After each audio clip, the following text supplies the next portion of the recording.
আমি 1 কেজি মাংস নিয়েছি দই চিকেন বানাবো বলে। প্রথমে আমি দেখিয়ে নিই। এখানে আছে লঙ্কার গুঁড়ো, জিরার গুঁড়ো, ধনের গুঁড়ো, হলুদের গুঁড়ো, লবণ, গোটা গরম মশলা, এই গুঁড়ো গরম মশলা, এই যে আদা, এই পেঁয়াজ বাটা, আদা রসুনের পেস্ট, আর এই আছে দই, আছে সর্ষের তেল। একে একে সব দিয়ে দেবো। প্রথমে দইটা দেব, দইটা দিয়ে দিয়েছি। এবার পেঁয়াজ বাটা 2 চামচ দেব,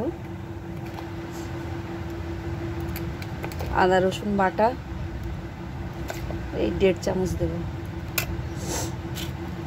মশলাটা দিয়ে দেবো, সব মশলাটা, সর্ষের তেল দিয়ে দেবো, ভালো করে মাখিয়ে নেবো। এটা ভালোভাবে মাখানো হয়ে গেছে। 1 ঘন্টার জন্য ঢাকা দিয়ে রেখে দেবো। আলুটা ভাজার জন্য কড়াই তেল দিলাম। ফার্স্টে তেলটা গরম হয়ে গেছে, ওর লবণ দিয়ে দিলাম, একটু হলুদের গুঁড়ো দেবো, বেশি করে গেছে, আলুটা দিয়ে দেবো।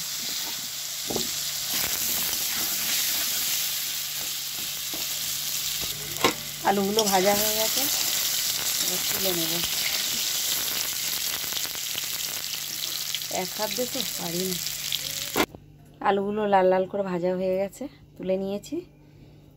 ওই একই কড়াই একটু তেল দিয়ে দেবো, কড়াইতে 1 চামচ চিনি দিয়ে দেবো কালার হওয়ার জন্য। এদিকে আমার চিনিটা ভালোভাবে গলে গেছে। কুচনো পেঁয়াজ দিয়ে দেবো,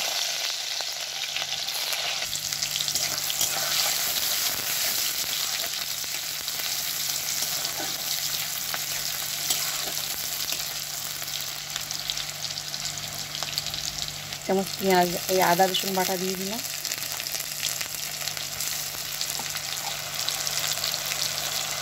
পেঁয়াজ বাটা দিলাম 3 চামচ মতো, ভালো করে মিশিয়ে নেব।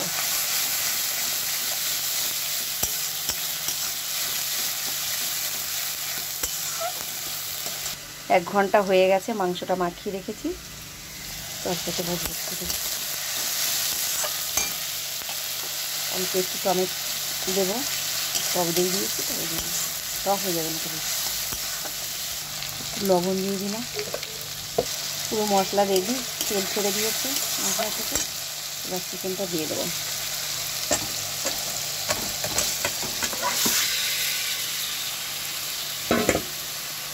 ভালো করে নাড়িয়ে চাড়িয়ে দেবো। এদিকে ছোট কাঁকড়া নিয়েছি রান্না করবো বলে, দেশ থেকে নিয়ে আসা, চিতি কাঁকড়া এর নাম। এদিকে কড়া গরম হয়ে গেছে, সর্ষের তেল দিয়ে দেবো। মাংসটা খুলে দেখি কেমন হলো। আমাদের বাচ্চারা মুরগির ঠ্যাং খায়, দিয়ে দিয়েছে।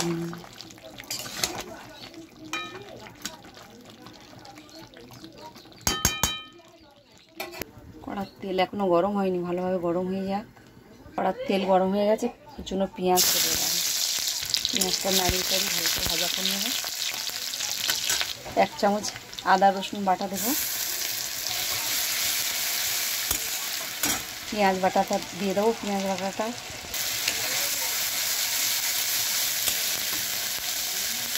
পরিমাণ মতো লবণ দিয়ে দিলাম, টমেটো দিয়ে দিলাম, হলুদ দিয়ে দেবো, লঙ্কার গুঁড়ো দিয়ে দিলাম, ধনের গুঁড়ো দিয়ে দিলাম, জিরার গুঁড়ো দিয়ে দিলাম, ভালো করে নাড়িয়ে নেব।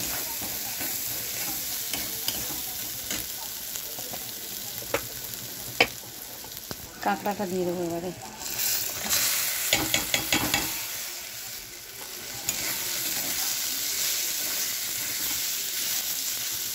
চিকেনটা খুলে এবার দেখি, কত জল উঠে গেছে।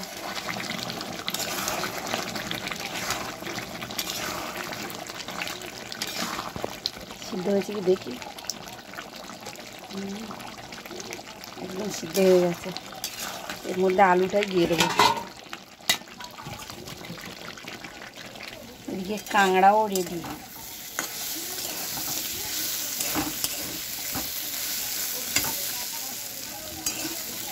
লাল লাল করে ভাজা হয়ে গেছে।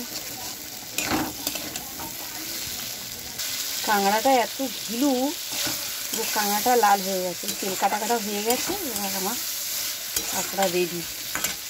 সামান্য একটু গুঁড়ো গরম মশলা দিয়ে দেবো।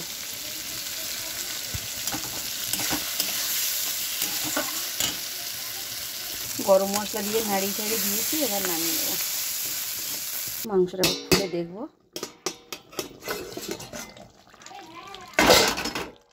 পুরো হয়ে গেছে, কষা কষাই থাকবে।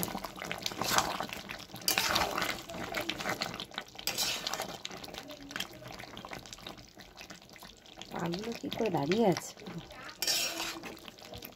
এই দুটো রেসিপি যদি আপনাদের ভালো লেগে থাকে, লাইক কমেন্ট শেয়ার করবেন।